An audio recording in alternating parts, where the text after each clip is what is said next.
Welcome to the From Imposter to Empowered podcast. I'm your host, Jill Perrick, mindset coach and imposter syndrome expert, and I'm here to tell you that imposter syndrome isn't a life sentence. It's just a dysfunctional way of thinking. If you feel like your ideas are unoriginal, that your message isn't necessary or important, or like you're a complete and total fraud, then you've come to the right place. Time to kick your inner imposter to the curb and create life-changing results for you and your clients. Let's get started. Hey everybody, welcome back to the From Imposter to Empowered program. And today I want to shout out my beautiful and amazing one-to-one client, Ashley. And Ashley came to me like a while ago, way before we actually worked together. And she was like, I'm going to work with you one day. And this was maybe in 2019. I was like, yes, I'm ready for you when you're ready. And she actually started working with me in September of 2020. So we officially started working together. She took the leap. She had been sitting on her business for so long, her coaching business. She's a social worker and works her fucking ass off. And she was sitting on her business for so long, and she finally took the leap and started working with me, and we built out her amazing coaching business. And the reason why she came to work with me is she had so many stories and beliefs that led her to believe that she could not have a successful business. And what happened was we did a lot of subconscious work on those old stories and beliefs. And then she also did a bunch of my breath work sessions. And she actually had a sales call with somebody. And she told them the price, and they were kind of like, oh, I just don't think it's a good time. I just don't think so. And she was like, okay. And she let them go, and she detached from the situation. And I was so proud of her because it was her very first sales call ever, and she learned so much from it. And then she went on this amazing weekend with her best friends in which she really felt like she could open up to them. And she had never felt like that before because she had this story of doing things on her own and not opening up to people and fear of being judged and all this stuff that like led her to really avoid negative emotions. And through all the work we did together, she had an amazing weekend with her friends. She opened up to them. They just had this beautiful connected weekend, and her energy shifted, and that client came back to her and said, you know what, actually, let's do this. Paid full price for her program, and that was only 5 months into us working together. She literally started her business in September, and she signed a high-ticket client. She also went through the From Imposter to Empowered program and saw so much amazing results from that as well. And I am just so proud of her because she's an example of somebody who can work full-time and can run their business and does have fears of not being good enough and old past childhood experiences that may have held her back in the past. But as we go through each layer and pull back the veil on all of this, she is getting more and more in her power every day and is really starting to see the results transpire in her personal life, with her work as a social worker, and in her business. So I'm so excited for what she has to come. And Ashley, I'm so proud of you because I know you listen to the pod. I'm so proud of you, and I absolutely love working with you. So today's episode, it came to me when I was going through some of my posts because I like to get a lot of my inspiration from old posts. I'm a really good writer. I really enjoy writing my Instagram posts when I feel like inspired. And I always used to think that when I first started my business, I was only in it for the money. And when I came to this realization the other day, I realized how much shame I was carrying from that. So when I first started my business, everybody always asked, like, what prompted you to start your business? And it was, well, I had a bunch of fucking student debt and I wanted to be able to pay it off. I did see a video of Tony Robbins, and I was like, damn, a coach, okay, like I can get on board with coaching. I can run my own business. And I have to tell you too that I was actually going to go and get completely licensed as a mental health professional, as a counselor or as a psychologist, whatever. But it just felt kind of restrictive, and I also had a lot of fear around my speech impediment and not being able to like work super closely with people and being afraid of meeting new people and all this stuff. It was actually a lot of fear why I started my coaching business, because I thought, oh, I'll just be able to sit in my room on Zoom and not have to really talk to anybody. And whoa, that was wrong. I literally am public speaking every fucking day of my life when I'm a coach. I get on podcasts. I have this podcast. I go on stories. I've been on Clubhouse a couple times.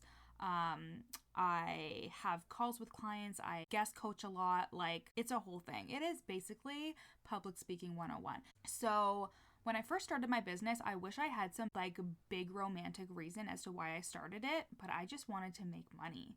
I wanted to make money to pay off my student loans. I wanted to make money to create more financial freedom in my life. I wanted to create more money in my life so I could do all the things that I really wanted to do that I felt like I was restricted by because of a lack of money. And this carried a lot of shame for me, because whenever you hear somebody talk about their business or like a business coach or whatever, I remember very vividly one of my first business coaches was like, so what's your why, in like the beginning of our time together? And I brought up some fabricated bullshit that I didn't even really believe. I'm like, oh, I just want to like change lives. And like, I do that. Like, I do change lives, and I am really empowered by that. But at the time when I had no clients and I just really wanted to make money, it felt really shameful to say like, well, I want to make money so I can have more freedom. Like, it felt very selfish. And I think that we're taught and conditioned that people with lots of money are selfish. So I was living off of all of these stories that were surrounded around me without any conscious thought work or any awareness as to how those thoughts and feelings were affecting me and how those beliefs were affecting me. And that's what happens. Like, before you actually start doing this work, you aren't aware of it. So you literally just think the thoughts that you think and the beliefs that you have are all true, and no one can tell you otherwise.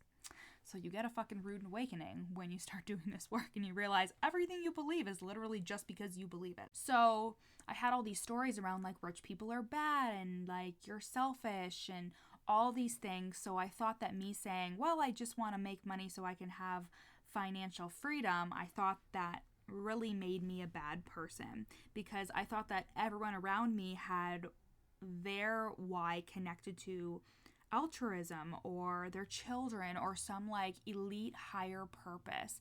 And I've even worked with a coach who was like, you have to say to the universe that you're going to have some amazing debt to society for them to respond to you. And I was like, oh fuck, so I need to like think of this unaligned reason and try and say like, hey universe, give me what I want because this is what I want to create. And there was just a lot of shame around it, like a lot of shame around like wanting money for myself and taking care of myself. And what I found was that it was just that. It was the fact that I just wanted to be able to take care of myself. Because if we look at the hierarchy of needs from Abraham Maslow, when we look at that and we see that we have the fear of security and safety, if we don't have that, it's very hard to reach that self-actualization piece, which is where a lot of like altruism and worrying about our world and taking care of other people may come from.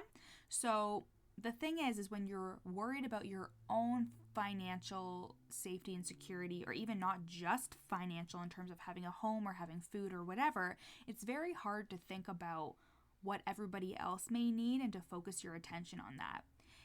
And I needed to learn that everybody around me can thrive when I take care of myself first. And it wasn't the fact that I just wanted to be some greedy, I almost called myself a greedy whore, which is really funny, but it's not that I wanted to be some greedy whore who is sitting here like, okay, I want all the money and I'm going to sit here and buy everything that I want and everyone around me is going to suffer.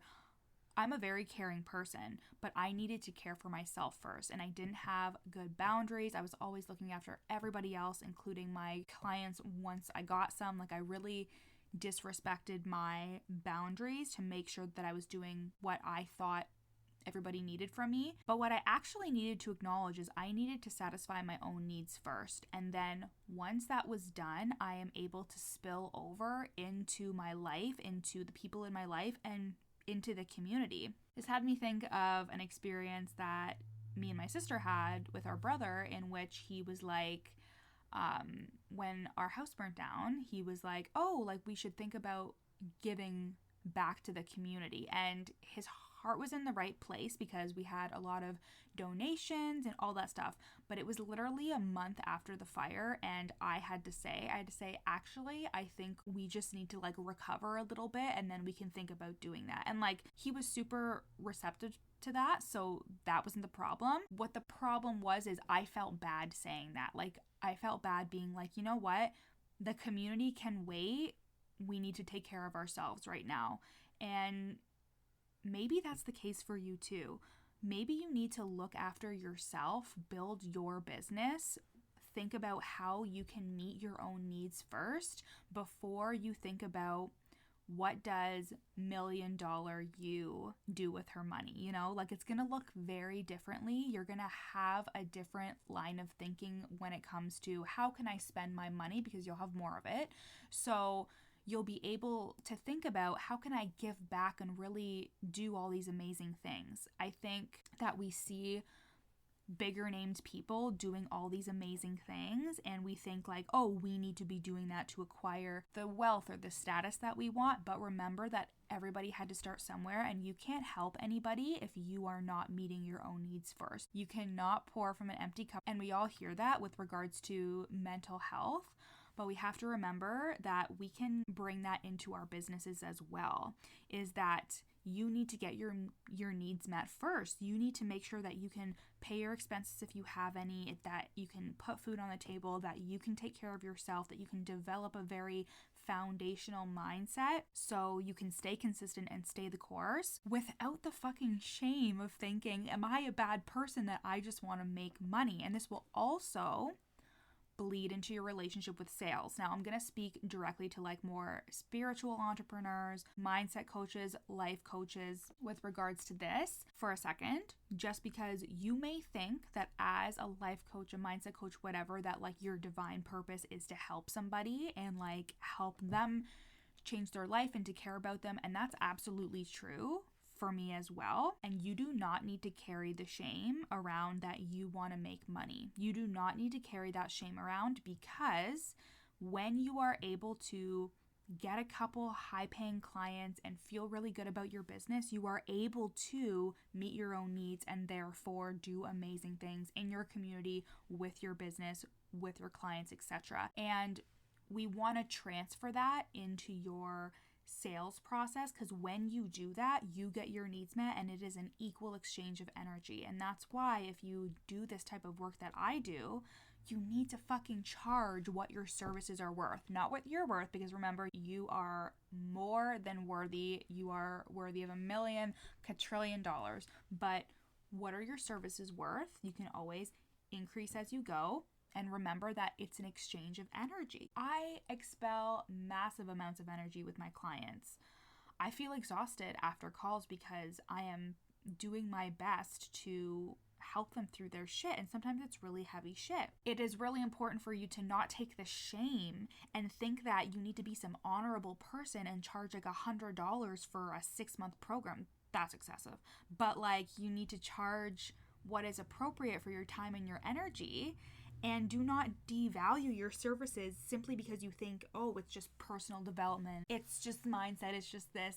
That's the most important piece. If somebody can't get a handle on their brain, what's the fucking point of them having a business? Because they're not going to be able to sustain themselves and stay consistent. We want to release the shame around wanting money. It is not bad to want money, because your needs need to be met in order for you to thrive, in order for you to get everything that you need, and then you can think about everything else. And I know that you could possibly be thinking, but what if I just want more when I get it? And you will know when you feel like your needs are met, when you feel like, okay, like I'm thinking about doing this in my community or doing this for my clients. Let me tell you an example with regards to my business. Like, I felt like I was always creating new programs and stuff like that. And that is why I've really simplified it from only offering now single sessions, the From Imposter to Empowered program, and my one-to-one coaching. That's why it's all simplified now, because I would start new programs and I would feel like I wasn't giving enough to my clients because I had only a limited time to really like give them all the things that I wanted to give them, and it just never felt good enough because I was trying to spread my energy into multiple different programs and items. And that is why I've decided to simplify and have only a couple of offers, because then I can put everything into these offers and make them the fucking best they can possibly be and put all my energy into them and charge appropriately, because I know that I am putting everything into these programs and I'm being paid a way that I should be paid and being compensated properly, and therefore I don't feel like I'm expelling all this extra energy and overstepping my own boundaries to help my clients have huge results and transformations. So when I feel like my needs are met, I am able to spill that over into my audience, into my clients, versus when I feel like my needs are not met and I'm thinking, well, because I'm not a good person, I don't want to like give back to all these things, then I'm not going to receive what I want to receive. And it's like, no, you can want money, because it's not really about the money. It's about the freedom. It's about the financial freedom, the time freedom. It's about the mind freedom, feeling safe and secure. And again, these are all thoughts. You can have lots of money and still not feel safe and secure, but that's the work that we do, right? And it's never just about the money. It's about getting your needs met, and it's about the freedom again, and like what's important to you. If you were to elicit your own values, which is something we do in my one-to-one coaching container, if we were to elicit your values, you would find that money is not going to be on there. It's what the money will represent for you. And I need you to know that, because it may help you reduce the shame that you feel around wanting money for your business, around wanting to be compensated well, around thinking that you're taking from somebody when they are paying you. You are expelling energy. You are making an equal exchange for the time and effort, empowerment, and work that you're putting into working with this client, and they are compensating you for it, and they are getting everything out of what you're doing because it's an equal exchange. So wanting the money is not bad. You are not a bad person if you started your business and it was primarily to pay off debt. And you may not even realize until you have listen to this episode how much this shame or this story has actually been like permeating in the back of your brain, and it may just come up now and be like, oh fuck, I really did feel like that I should be ashamed about this. And that's bullshit, because shame does not encourage action. Shame does not breed motivation and power. We know this. It just perpetuates the cycle, makes you feel worse, ends up in emotional and mental burnout, and it's not good for you or your clients or your business.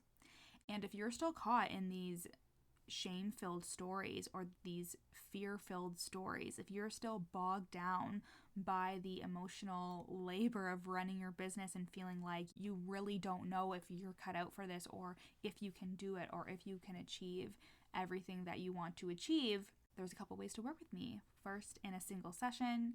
Second, in the From Imposter to Empowered program, which is currently running right now, so you can get on the waitlist for the next round, or you can get on the waitlist for my one-to-one coaching when a spot opens up. And those are all at the link in my show notes at the Work With Me link.